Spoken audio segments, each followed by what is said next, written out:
Buonasera e benvenuti nella mia cucina. A grande richiesta le braciole, non braciole con la C, ma sciole, come le faccio io. Con la sci. Con la sci, esattamente. Ma voi intanto iscrivetevi al nostro canale, mettete un bel like a questa ricetta e per favore condividetela con i vostri amici, grazie mille.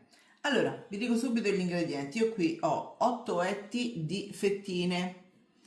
Le ho fatte fare piuttosto fine, ma le andrò comunque a battere con il batticarne.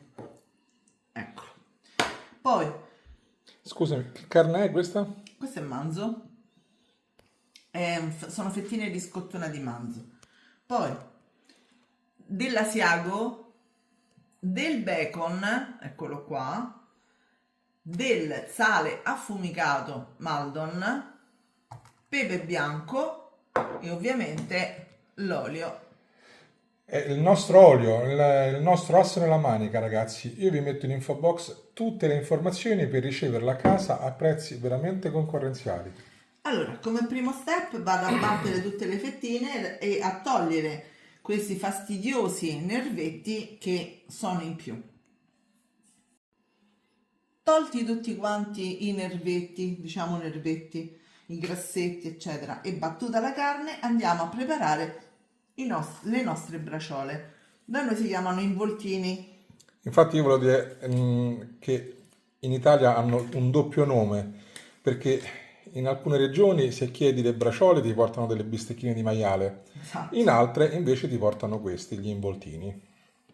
Metto mezza fettina di bacon, vado a mettere un pezzettino d'asiago, ho messo il sale Maldon affumicato e adesso vado ad arrotolare su se stesso il nostro involtino braciola. Come anche volevo dire che questa è la nostra ricetta, non è quella, Esatto. non è quella originale barese assolutamente, ragazzi. Esatto.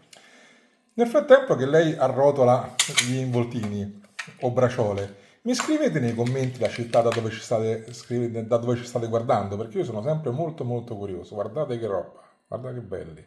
Adesso li fermiamo con gli stecchini in questo modo e li vado a mettere direttamente Faccene vedere un altro, per in una favore. padella capiente, certamente. Quindi la carne, il bacon o quello che altro che volete. Io li faccio così perché vengono veramente molto appetitosi, Eh sì. però nella ricetta originale barese andrebbe il prezzemolo, l'aglio, il pecorino, il sale, non stavo mettendo, stavo sbagliando, ecco qua, il pecorino e poi andrebbero sfumati, vabbè, chiusi ovviamente, ci va anche la pancetta a volte.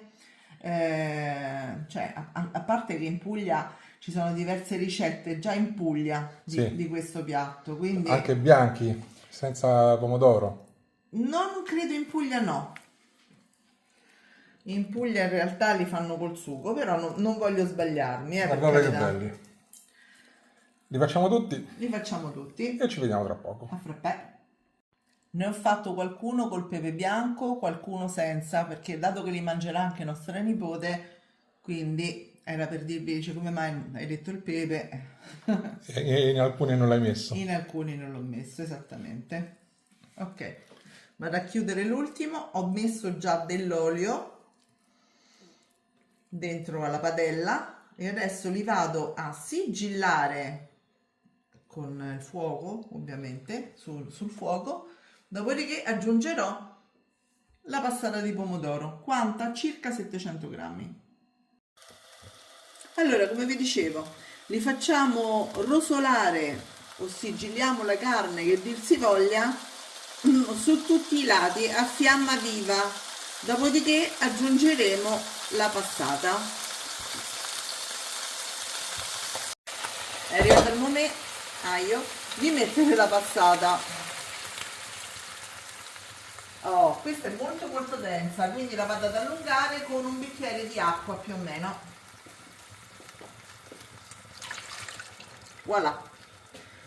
Copro con il coperchio e lascio così per almeno 35-40 minuti. Eccoli, sono pronti. E a questo punto gli tocca l'assaggio. Assolutamente devo assaggiare. Guardate che Oh. meraviglia, ragazzi. Teneri, guardate. Eccoli qua. Ecco, ho tirato fuori il pezzo di bacon. Togliamo lo stecchino, Sì, che quello che magari rimane un pochino non lo indigesto. digerisco bene. Ecco, Fammi assaggiare. sì, te lo intingo ben bene nel sugo. Voilà, un pezzettino di bacon e via. Ecco qua. Mm. Dice che sono buoni. Ragazzi, Non è la ricetta originale, ma vi posso assicurare che vengono proprio buoni. si sciolgono in bocca e hanno un sapore E eccezionale. poi col sughetto volendo ci potete fare anche la pasta, eh? Ottima idea. Ciao a tutti! Ciao!